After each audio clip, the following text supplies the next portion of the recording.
there's such a kindred spirit, not only for myself, but I know many of the women who will be listening to this podcast, reading the book, about some of the lessons that you have learned along your journey. And they have been incredible, insightful, and I really appreciate the stories that you share throughout that really help people gravitate to how those lessons are so, so important. So I'm going to start off by just asking you, how can people at the bottom of the career ladder, because I know when people are listening to this and they're thinking, she's a trailblazer, so where am I at? How can I move from the bottom of this career ladder to get to the top like you did and rise from sales to CEO? Oh, I like that. Sales to CEO. I haven't used that before, but I like that. It's got a great ring to it. And, I think part of the reason that I wanted to write the book was to share my story and my lessons so that I could let other people know, if I can do it, you can do it as well. I started at the bottom of the ladder, if you will, selling door to door. And I didn't even have it in my thinking or in my line of sight that I would ever ascend to being president and CEO. But the way I navigated my career and took advantage of different opportunities that came to me got me there. And those are the types of stories and lessons that I want to share with people because, it's possible. Like I said, if I could do it, anyone can do it. Well, one of the most profound things that stood out for me is you and another individual were at a speaking engagement. And this is the part that often baffles me. There are people who knew exactly what they want to be when they grow up. They Yep. go and they follow the path, they get there. And Yep. you and this other speaker were, two different dimensions, showing that the path doesn't need to be linear.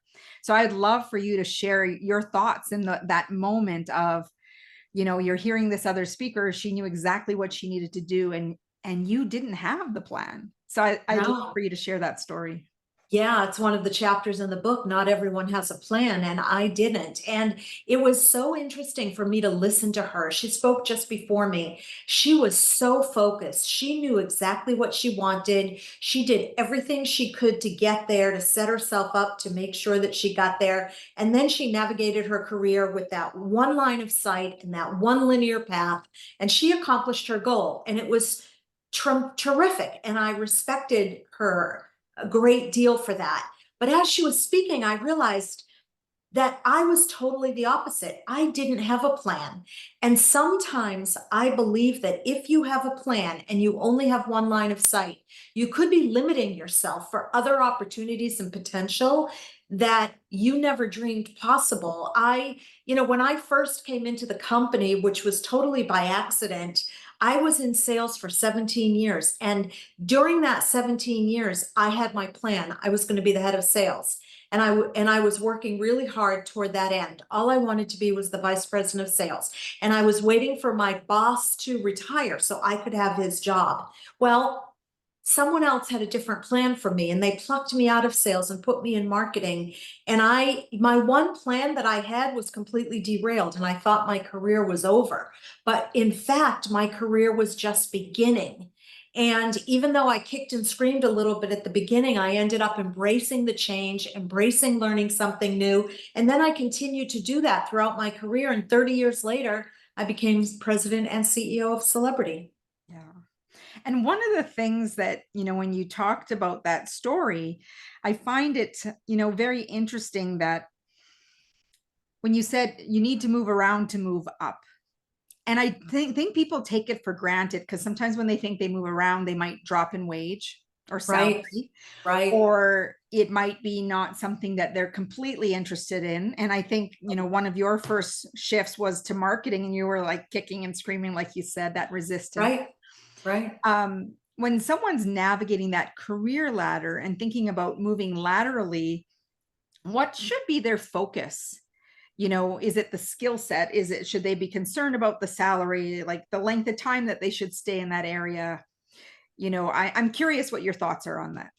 Yeah, and Deborah, I think it's different for different people, but I can't tell you the number of people that have come to me to ask me career advice, to be a mentor, to share with them my story. And I often tell them you need to move sideways, you need to learn different things, because the more you learn, the more valuable you are, and the more currency you ultimately have in terms of, salary strength and your ability to get promoted. And people think lateral or sideways moves are negative, and I beg to differ.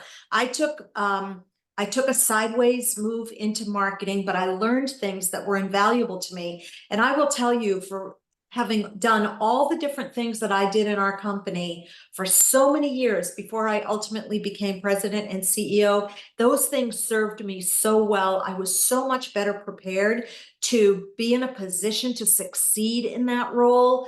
And I just think people underestimate the value of learning and gathering additional skills and experiences that at the end of the day can only make you more valuable, both to yourself and to your company or whatever company you choose to go to. Yeah. Thank you for sharing that. And you also shattered the glass ceiling in the cruise industry, which is traditionally male dominated. And Yeah. I find this while reading your book, my background is nursing, so that area had always been it's female dominated. So it's really interesting to see the differences in how things show up. Can you tell us what your biggest accomplishments are as a woman? Oh, let's see. Well, listen, I don't often think of my gender as I think about my career accomplishments. I think about the things that I've done that have been really successful and gotten amazing results and innovation and building great teams and achieving things that no one thought we could achieve at celebrity. I never really associated those things with my gender, but what I would say is, when people ask me, and they ask me all the time, how does it feel to be a woman and make it, to the first president and CEO of one of your brands in the company, the first woman in the C-suite? I was actually the first woman to hold 3 different positions in the company. And my answer is very simple. My biggest joy and my biggest accomplishment by doing that is to bring other women along with me and to significantly improve the gender balance in our organization and in our industry, where none existed before. In operations, it is heavily, heavily, heavily male dominated. And I was able to increase the number of women on the bridge from 3% when I started as president and CEO to 33% when I stepped down as president and CEO. And that was a commitment, a purposeful focus, a disciplined approach to gender equality and balance. And I did it with the help of amazing men that worked alongside me, that went out and recruited these women and believed in gender equality as much as I did. And I love how you talk about the gender balance. I find that term is just a lot more. It doesn't feel as harsh, I guess, Right, but right. it's just showing that we're having more of a visibility out there.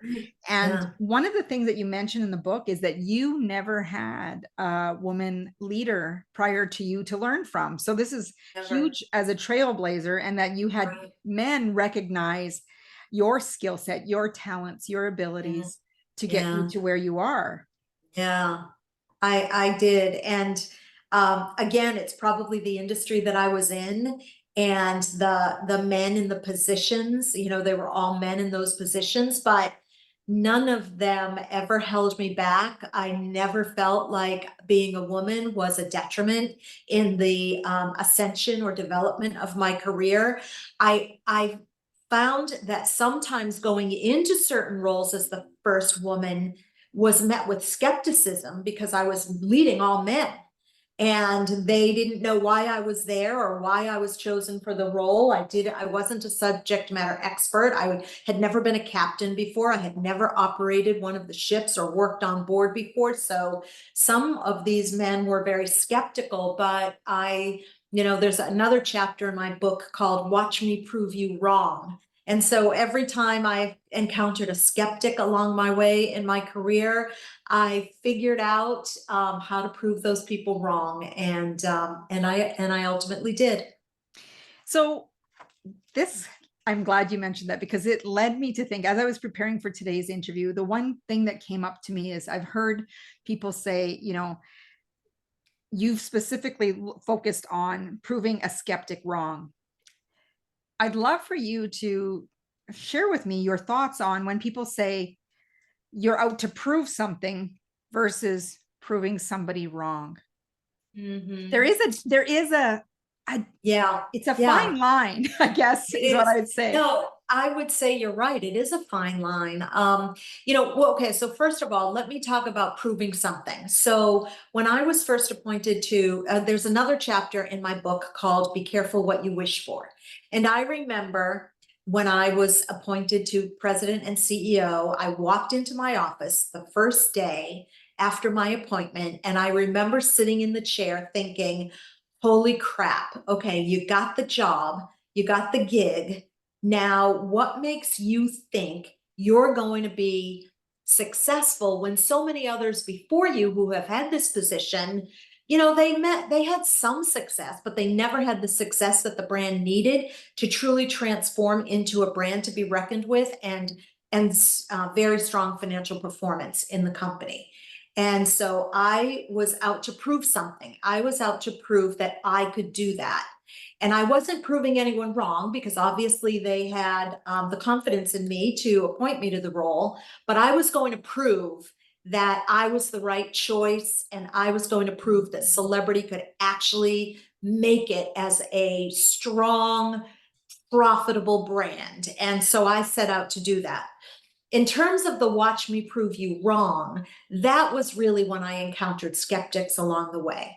And what I did was I put myself in their shoes, and I thought, all right, what is it that is bothering them, that they think that I'm not either qualified, or I don't deserve to be their leader because I've never done what they've done. And I really never tried to compete with them in terms of their expertise and their skill set and their knowledge and all of the success that they had. I always clearly respected that and acknowledged that. But what I did was I focused on the things that were the reasons why I was chosen, and the reason that I did deserve to be there and could help them.